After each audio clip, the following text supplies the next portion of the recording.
Hello and welcome. My name is Scott Suskovic. I'm pastor at Christ Lutheran Church, and welcome to this podcast that we call Deeper Dive, in which we take a look at the previous Sunday's sermon and go at a deeper level for a great conversation.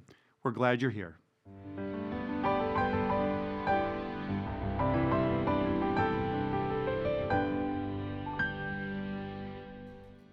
Hey, welcome back to another episode of Deeper Dive. I'm Pastor Ryan. With Pastor Adrian here. And we are continuing into our sermon series. Tales of the Christ. Yeah, Christ. And last week, Pastor Scott talked about the good soil. Mm-hmm. Such a classic parable. It is. And hymns, lots of hymns around it. So many hymns around it. And so I really love what Pastor Scott did. Mm-hmm. So if you missed it, I'm just going to recap briefly. He brought us into the life of a pastor, Pastor Scott, on a Thursday morning. And if you don't know, that's usually when Scott writes.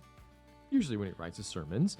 And so he was kind of showing us what it is to wrestle with the text, which happens also often. Mm-hmm. But it was really interesting as a pastor, watching a pastor wrestle with this text.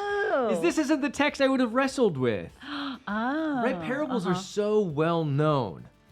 That's kind of what makes them so good, is that everybody knows them. There's not a lot of wrestling to be done. But Pastor Scott did a great job of showing us, well, there's this version you can talk about, and there's this one. Yeah. And I love that he didn't say, no, those aren't valid interpretations. He said, but there's a deeper one yet still. Yeah, About, well, I took it as evangelism, right?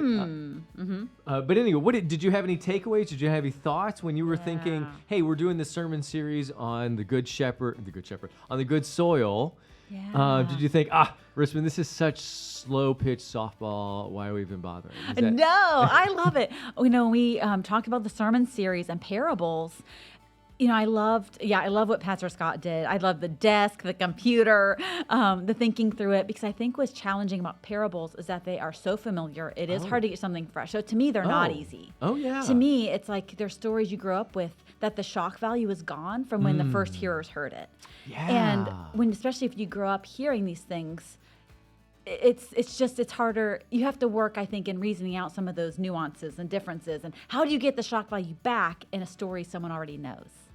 Yeah, you can't, right? Once the genie's out of the bottle, it's gone. Yeah. So I appreciated how it kind of brought in, I got the evangelism piece. And I think it's just, that's so against our cultural idea of we're lavish in some ways, but we probably, I think, in terms of the not giving up and scattering the seed anyway, I think we probably would be more likely to stop. It is horrible agricultural advice, right? To be just fling it out. That's just a waste of seed or whatever. Just broadcast right? randomly. Yeah.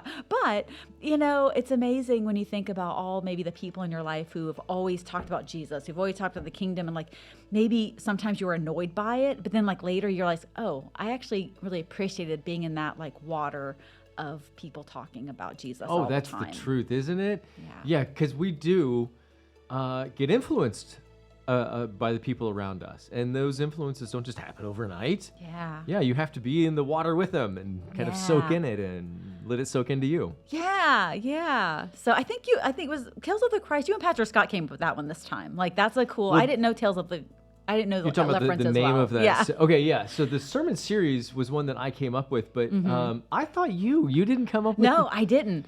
Because that's your thing. You're I do like to do that. So snappy about naming these things. Okay, so then it must have been Scott. Pastor Scott must have, because I didn't come up with it. I wouldn't have come up with it. I know what it is, Tales from the Crypts, and the Crypt Keeper, but it would never have come to me. What was I didn't read those growing up or hear them. No, so it was it was like a TV series. Oh, TV series. Did they have a twist? What was it about it that made it what it is? Let's get a mic on Kevin. Oh, Kevin. So it was, and I don't remember because I was still kind of young, but it was like horror, serialized horror, right? So it wasn't like a movie.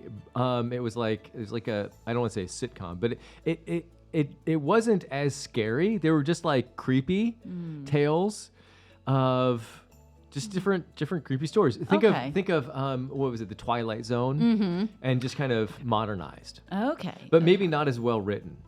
And I'm not saying that because that's not a critique. I'm just thinking like what I understand, and that's kind of what I understand. Yeah. Were they for kids?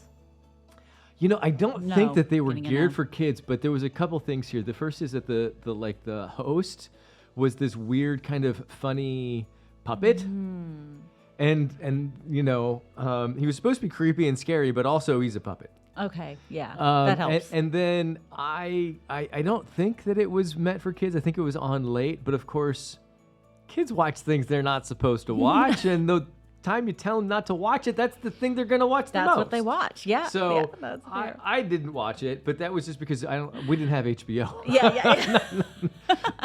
That's funny. Yeah, I was just curious, you know, but because I love the reference, because really, you know, I love the empty tomb. You know, Marcy's awesome, so awesome Isn't at she what she good? does. Yeah, She's so really good. brings the visual. Yeah, and you know, one other thing I liked about Pastor Scott's sermon is that he said it's not about judging other people. It's not about, oh, they're rocky soil, oh, they're thorny, even though we have those characteristics, but it's not about diagnosing someone. I kind of got that sense. Yeah, it's not just about that. There's more. So here's a story about our congregation from Sunday about this sermon. Ooh, okay. We had two guys show up on Sunday who have never been to church in their life. They decided that today they were going to walk in, this last Sunday, they were going to walk in and worship Jesus for the first time, which is wild. Wow. Now separately, together? No, they were together. And it was Okay. really interesting because the one guy, he really wanted to go, and his other friend called him on it and said, well, you're never going to go by yourself. Drove, I don't want to relate too much, but drove an hour away to be with his friend to bring him to church Wow. on Sunday. That's amazing. This friend, is he someone who that's important to him too, or it was purely just to be a friend? No, I think that's what it was. They were both kind of coming to a place in their spiritual journeys, their lives, where they recognized they needed Jesus or something more, right? And they both decided to jump into the pool head first. So they show up. Wow. And they didn't get the sermon. Because the sermon really is kind of what you were talking about. It's really well known. So what Pastor Scott did so well was talk to an audience full of people who knew the sermon so well. So 99.8% of our population, that was a great sermon. But those two guys didn't get it. What do you think was the disconnecting piece? Because the thing that you and I just take for granted, they didn't even understand. They didn't understand what's soil, what's weeds, what's birds, what's seeds. Okay. And so then I ended up having to do an impromptu sermon with these guys so they could get it. And here's what was so powerful about this moment is because I've been here with other people before, and I said, look, Satan will attack you now. This is how it looks. This is how it looks. Before you were doing your own thing, why would he waste his resources on you? But now you're trying to come to Christ. Watch out. Wow. And here's what I said. I said, he might come and pluck you away like the birds from the sermon. He might try and choke you out with all kinds of things in your life, like the sermon. He might make you really excited and you're going to be really into it, and then you'll fall away like the sermon. Or you can recognize that you have a part to play, and here's the soil, and here's where you can grow. And if you know, and so all of a sudden, there's a totally other way that the sermon's being preached on that Sunday in our congregation. Wow. And this is the power of our Lord, right? That Yeah. the parables that he gives us have so many levels. And so these guys they needed the most superficial level. Yeah, wow. That's awesome that you found that opportunity, and yeah, we're able to kind of preach it in a way that helped them to hear too. I hope so. Yeah. Do you have a favorite parable? Ooh. Well, I like a lot of the parables. I like. That's weird. Tell me more, Pastor. Okay. That's just my indecision talking. That's why I say Oh, that. is that what it is? Just like- Okay, no. I'm a P on Myers-Briggs. I have lots of possibilities. What? I don't know what that is. Percept, like judgment. You make decisions really easily and Oh, quickly. P is okay. like you want possibilities and like not confining yourself to one thing. Oh, that's fun. yeah. Okay. So Okay, I so like- you know that about yourself. Yeah, I do. Yeah, I do. Okay. So I like the parable of the lost coin. The woman looks. Oh yeah, that's a quick She one. likes that one. Yeah, it's a quick where, one. Where she finds the coin and she gets all excited and she brings everybody back. I do. I really like the Good Shepherd. I like that. The Good Shepherd. Which isn't really a parable. Is that- but you- he does. No, it's not really. That's the one in John where my sheep know me? Yes. Which one are you talking I mean, about? he talks about, it's the one, I am the good shepherd. I know my sheep and my sheep know me. They hear my voice. Those who are not the true shepherd would not lay their life down for the sheep. They let people attack. So it's not like a parable per se. I don't know what that'd be called. It's a metaphor. Yeah. It's a metaphor. Okay, I have to go with the lost coin. The Lost Coin. That's such a quick one, too. Yeah, yeah. Okay, what's your favorite parable? No, I You have don't one? know. I can ask the questions. I'm not answering Oh, okay, them. okay. I don't know. I see how this works now. This is how it works. I don't, I love them all. I love them all. They're all special in different ways. I'm sure I know that there are some that I really like. But if I had to guess, or had to say, it would be like you. It wouldn't be a parable that I would lean to. I really like. There's this whole sequence, John 6, right after Jesus feeds the 5,000, and then right after that, he talks about communion. And I just love the juxtaposition between here's the miracle and everything I can do for you, and here's the other miracle, and nobody wants it. Oh, interesting. Right, communion is this what happens. the one with like, okay, this is a really hard teaching. Like what? Yeah, that's is the that one. the one? Okay. I love that. I love that. Where Yeah. he had literally thousands and thousands of people, and they come up to him and he says, "You're not looking for me because I have something good. You want food." And then he proceeds to talk about communion, and it says over and over, eat my flesh, drink my blood, and then it says over and over, this is a hard teaching, and everybody goes away. The thousands of people go away, and then who is left are the 12. And even in some of the ones just beyond the 12 walked away, and then it is left to the 12. It's just but the 12. Yeah. And then you get that great line from Jesus, and he says, "Well, Peter, how come you didn't leave?" And Peter goes, "Where am I going to go? Yeah. You have the words of eternal life." That's Oh, awesome. right? Yeah. But also, okay, so I get to preach two of my favorite parables. This one that I'm doing in this next week. Okay. I don't want to get too far into it, right? But it's one of my favorite. And then the parable of the talents, Oh, right, okay. is probably my absolute favorite because everybody gets it wrong. I'm excited to hear your interpretation. I always appreciate your insights. They're usually not what I'm thinking. Yeah. So I appreciate that. Which is nicely said. You're always wrong, Pastor Ryan, but I like to hear how wrong you are. Oh, you make me think. I appreciate what you offer. But I really think the one I'm preaching this Sunday, which by the way is on the 5 wise and the 5 foolish bridesmaids. Okay, the bridesmaids.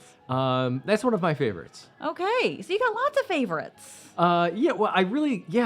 There's just no way to go wrong, is there? Yeah. There's so many that are good. There's so many good. Yeah, and they are common, and I think that's why we don't go to them as preachers so often, because they can be. I was talking to somebody this last weekend, and they were doing.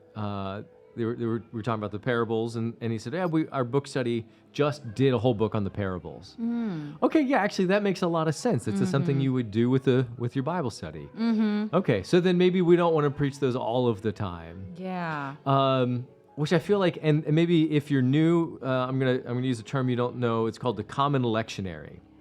So the Common Lectionary, if you're listening, is a 3-year cycle where it's the same readings, over every 3 years, and they have a lot of parables in the Common Lectionary. Did you know that Sundays matched up with the Common Lectionary? This Just by last chance? Sunday? Yeah. I did, It was a as a matter of fact, but again, another accident. Yeah, it was an accident. Because I went That's cool. to Sundays and Seasons to help prep my prayers, and there they were. And already, like, the That's ELC awesome. is like, "Oh, you want these?" And I went, "How do you know?" You know what our sermons are. Do you Are you know? changing for our sermons here? No, that'd be good. That'd be so That'd fun. be cool. But I think they have a plan for this one, so yeah. But yeah, we'll get to hear more parables. We have a whole Yep. sermon series on it. I don't know if I can make the connection, but I love this idea. Parables are very interesting, and they're things that Jesus used. And I think they were somewhat common. But Jesus' parables were shocking. And someone described one as a father and a son were in a car, and they're driving along, and the father was just teasing the son. He took his hat off, and he threw it out the window. And the son's like, "Oh my goodness, we have got to go back. Stop the car. I want my hat." The dad whistles, and he snaps, and the hat's back. He had just held it in a different way. And he brought the cap back on his son. He put it on his son's like, "Oh man, that was awesome. Let's do it again." And he throws his cap off and throws it out the window for real. What? Yeah.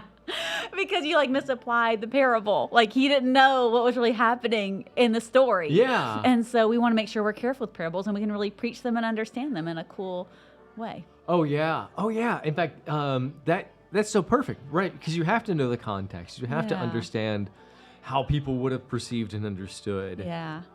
And then the preacher's job is to make that relevant for today. Yeah. Otherwise, you're just throwing the hat out the window. Yeah. Yeah. Yeah. So Where did you get that? That was so fun. Oh, cool. My dad, actually. Oh. Yeah.